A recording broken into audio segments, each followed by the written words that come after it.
দাঁড়িয়েছিল। তার ধারাবাহিকতায় জননেতা সংগ্রামী জননেতা জনাব আব্দুল হাই ধানের শীষের জিম্মাদারি নিয়ে এই মুন্সিগঞ্জের মানুষের কাছে ধানের শীষের প্রতীক দিয়ে আপনাদের কাজ করায় দাঁড়িয়েছিল। তারপর ধারাবাহিকতায় জননেতা জনাব এম শামসুল ইসলাম এই মাটিতে শহীদ প্রেসিডেন্ট জিয়াউর রহমান খালেদা জিয়ার সৈনিক হিসাবে আপনাদের কাছে ধানের শীষের প্রতীক নিয়ে দাঁড়িয়েছিল।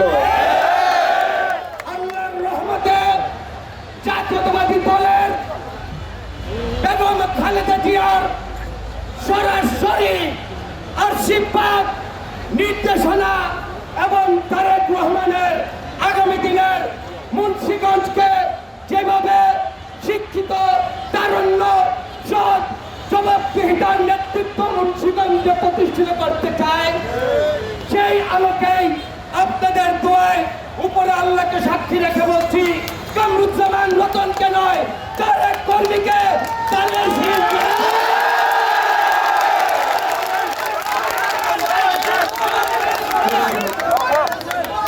আমার কথা বলে শুনে এই জীবনের আমার জীবনের সবচেয়ে সার্থক বেগম খালেদা জিয়ার আশীর্বাদ তারেক রহমানের নেতৃত্বের সঠিক প্রমাণ হলো আজকের এই মুন্সিগঞ্জের মাটির এই জনতা।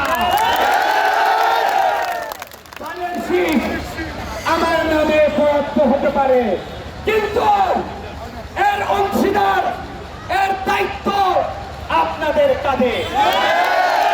আর জবাবদিহিতা হলো মুন্সিগঞ্জের 5,10,000 মানুষের কাছে